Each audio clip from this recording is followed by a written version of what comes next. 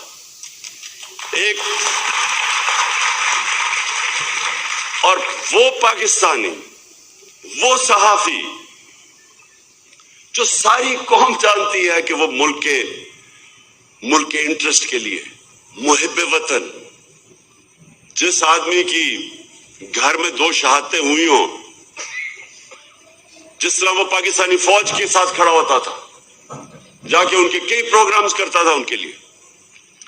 تو یہ آج میں آپ کو بتانا ہوں کہ ٹریجڈی دیکھیں یہ پاکستان کی، اور اس پہ اگر یہ قوم، ہماری قوم اگر نہ کھڑی ہوئی، میں آج آپ کو کہہ رہا ہوں کہ ہمارے میں اور جانوروں میں کوئی فرق نہیں رہے گا. انسانی معاشرہ اور جانوروں کا معاشرہ کیا ہے؟ جانوروں کا معاشرہ کیا ہے؟ آپ کبھی ٹی وی پہ پروگرام دیکھیں، نیشنل جیوگرافک یا اینیمل پلانٹ، اس میں دیکھتے ہیں جو افریقہ کے اندر جو سب سے طاقتور جانور ہاتھی کے بعد سمجھا جاتا ہے وہ افریقن بفلو ہے، جو افریقہ کی بھینس ہے. وہ شیر سے بہت طاقتور ہوتا ہے، ان کی تعداد ہزاروں میں ہوتی ہے. لیکن آپ دیکھیں تو شیر کیا کرتا ہے؟ 4-5 شیر وہ اتنے ہزار ہوتے ہیں، ان کو ڈرا دیتے ہیں، شور بچا کے ان کو ڈراتے ہیں. وہ جب ڈر کے بھاگتے ہیں، وہ 4-5 ایک بھینس کو پکڑ لیتے ہیں. اگر وہ نہ ڈرے اور اگر وہ خود غرض نہ ہو تو کوئی شیر کی مجال نہیں ان کے قریب جانے کی. لیکن وہ اپنی جان بچاتے ہیں، وہ خود غرض بھی ہوتے ہیں، اپنے آپ کو بچاتے ہیں، اور بزدل بھی ہوتے ہیں.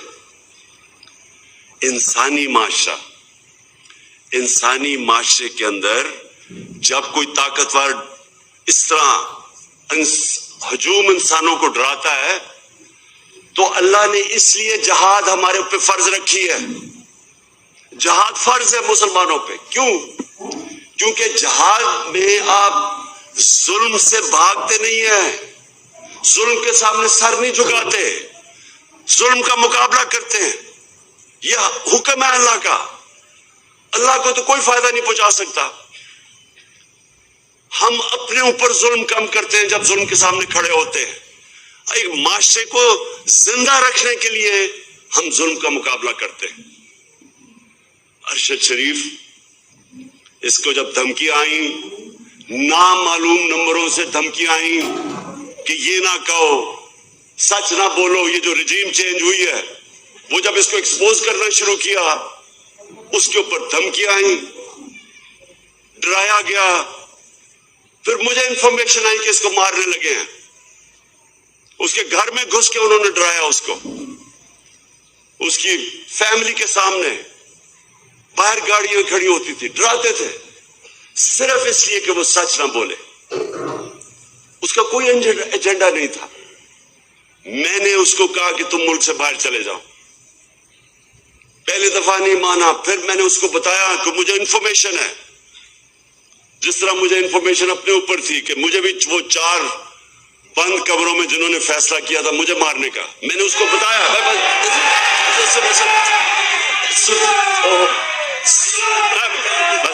بس دیکھیں، تو وہ جب ملک چھوڑ کے گیا،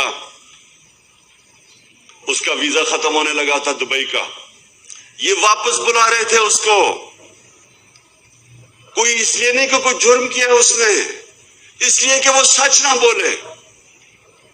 اس کو واپس بلا رہے تھے، اور وہی کرنا تھا اس سے جو انہوں نے اعظم سواتی کو بند کمرے کے اندر ننگا کر کے اس کے اوپر تشدد کیا. شہباز گل سے کیا انہوں نے. جمیل فاروقی، ایک رپورٹر جرنلسٹ، اس کو انہوں نے کیا. سینئر صحافی، وہ ملک چھوڑ کے بھاگ گیا، صابر شاکر، اس کو دھمکیاں دی. یہ وہ لوگ ہیں. ایاز امیر، اس قوم اس کو 30 سال سے جانتی ہے، ریسپیکٹڈ جرنلسٹ. ان کے پیچھے پڑ گئے کہ کسی طرح ڈرا کے ان کو دھمکائیں اور خوف زدہ کریں. اور کوئی شرم نہیں ان کو کہ وہ لوگ جو قوم ان کے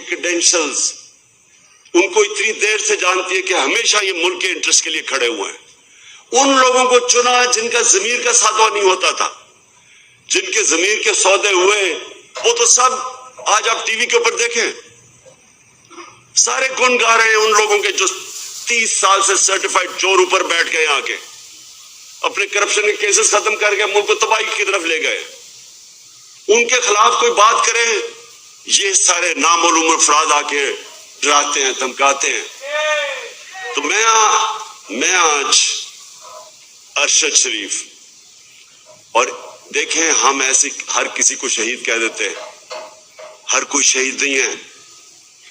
میری نظر میں شہید وہ ہے جو پتہ ہوتے ہوئے کہ میری جان خطرے میں وہ جب اپنے ملک کی حفاظت کرتا ہے بارڈرز پہ وہ شہید ہوتا ہے. وہ سپاہی شہید ہوتا ہے, وہ فوجی شہید ہوتا ہے, وہ پولیس والا شہید ہوتا ہے. وہ پولیس والا جب اپنی جان خطرے میں ڈال کے اپنے ملک کی حفاظت کرتا ہے, یہ سب شہید ہے. لیکن جو کہ کہیں حادثے میں مر جائے اس کو بھی شہید کہہ دیتے ہیں, یا کسی کو قتل کر دے شہید کہہ دیتے ہیں. ارشد شریف شہید کیوں ہے؟ اس کو پتا تھا کہ اس کی جان خطرے میں, اس کو پتا تھا, اس کو بار بار وارننگز آ رہی تھی, میں نے اس کو بتایا. اس کے باوجود ایک دفعہ یہ پیچھے نہیں ہٹا, رائے حق سے پیچھے نہیں ہٹا, ڈرا نہیں. اور آخر میں یہ جو اس کو ٹارگٹ کلنگ کی گئی ہے, یہ جو مرضی لوگ کہیں, مجھے پتا ہے کہ یہ ٹارگٹ کلنگ کی گئی ہے اس کی. اس کو جو مارا انہوں نے, اس کو شہید کیا. سارے صحافیوں جتنے بھی پاکستان کے صحافی ہیں, یہ آج آپ سب کے لیے ہے کہ آج آپ چاہے ارشد شریف کے سے متفق ہو یا نہ ہو, یا آپ دوسرے کیمپ میں بیٹھے ہو ان چوروں کی حمایت کر رہے ہو, یا آپ کے اوپر لفافے چلے ہوئے ہوں, ضمیر کے بیچے ہوئے ہوں آپ نے, پھر بھی میں آپ سب کو کہتا ہوں کہ یہ ہے پاکستان کا وہ صحافی جو شاید ہی میں نے اتنا دلیر, ایماندار اور محب وطن صحافی دیکھا ہو جو بالکل اپنے موقف سے پیچھے نہیں ہٹا, جان اپنی خطرے میں ڈال کے وہ کھڑا رہا رائے حق کے اوپر. اور آج ساری میری قوم کو اس کو سلام کرنا چاہیے. میں انشاءاللہ جو اپنی مارچ کرنے والا ہوں, میں آج میرا جو عزم ہے وہ کبھی بھی اتنا تکڑا نہیں تھا جتنا آج ہے, کیونکہ میں آج فیصلہ کر بیٹھا ہوں کہ ملک اب دو رائے پہ کھڑا ہے. ایک طرف یہ وہ سارے چور 30 سال سے 26 سال سے میں جن کے خلاف کرپشن کی جہاد لڑا ہوں وہ سب اکٹھے ہیں. ان کے ساتھ میڈیا ہاؤسز جو ان کے ساتھ پیسے بنا رہے ہیں وہ اکٹھے ہیں. ان کے ساتھ نامعلوم افراد وہ ان کے ساتھ ملے ہوئے ہیں. ان کے ساتھ بیرونی سازشیں جو چاہتی ہیں کہ پاکستان ایک کمزور مقروض ملک کے رہے تاکہ وہ غلام بن سکے, وہ ان کے ساتھ ہے. اور ساری قوم جو آج اس سے تنگ ہے, میں آج ساری قوم کو کہتا ہوں کہ آج میرے ساتھ آپ نے کھڑا نہ ہو, نہ آج آپ میرے ساتھ نکلے. جب میں نکلوں گا تو عمران خان کو تو کوئی فرق نہیں پڑنے لگا کیونکہ اللہ نے تو اس کو سب کچھ دے چکا ہے. لیکن آپ کا مستقبل بھیڑ بکریوں والا ہونے والا ہے, جانوروں والا ہونے والا ہے. دو معاشرے, انسانی اور جانوروں کا معاشرہ. جانوروں کا معاشرہ ظلم کا مقابلہ نہیں کرتا, بھیڑ بکریاں نہیں ظالم کے سامنے کھڑی ہوتی. انسان, اور وہ بھی جو دنیا کا سب سے عظیم لیڈر, جو نبی صلی اللہ علیہ وسلم کی امت ہو, اس امت کے اوپر تو ویسی فرض ہے کہ آپ یہ ظلم کے سامنے کھڑے ہوں, بھیڑ بکریاں نہ بنے, خوف کے بت کی پوجا نہ کریں. یہ سب سے بڑا بت ہے. کوفہ کے لوگوں کو پتا تھا کہ حضرت امام حسین رائے حق پہ کھڑے ہیں, لیکن یزید کے ظلم کے خوف سے انہوں نے مسلمان کی تاریخ کا سب سے بڑا ظلم ہونے دیا کیونکہ وہ ڈر گئے تھے. آج یہ قوم بھی یہ جو حربے ہیں، یہ جو لوگوں کو ننگا کر کے 75 سال کے اعظم سواتی کو سوچے ننگا کر کے انہوں نے ٹارچر کی. کس چیز کے اوپر؟ کہ تنقید کر دی کسی کی. دنیا میں پاکستان کا مذاق اڑا، خوف پھیلانے کے لیے، ڈرانے کے لیے.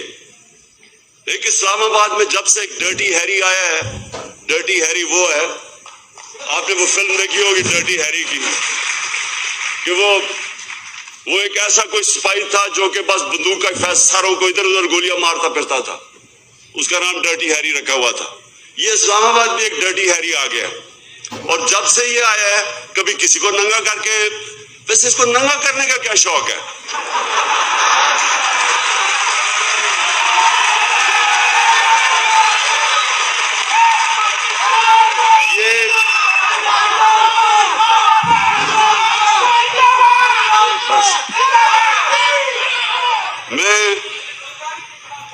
یہ وہ لوگ میرے پاکستان کی وکلا برادری، یہ جو مرحلے پہ ہمارا ملک کھڑا ہے، یہ آپ سب کے لیے چیلنج ہے. اللہ قرآن میں کہتا ہے کہ میں تمہارے ایمان کو بار بار مشکلوں سے آزماؤں گا، بار بار آزماؤں گا. وہ کیوں کہتا ہے؟ لا الہ الا اللہ محمد رسول اللہ پڑھا تو میں کہا کہ میں مسلمان ہو گیا بس. لیکن وہ کہتا ہے میں تمہارے ایمان کو آزماؤں گا مشکلوں سے، تاکہ پتہ چلے کہ کتنے پانی میں ہیں. یہ ہے اب اس ملک کے لوگوں کی ایمان کی آزمائش. لا الہ الا اللہ کے نعرے پہ ملک بنا تھا.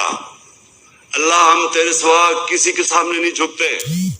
کیا ہم اب اس ظلم کے بت کے سامنے جھکیں گے کہ یہ جو انہوں نے ارشد شریف سے کیا ڈرانے کے لیے باقیوں کو؟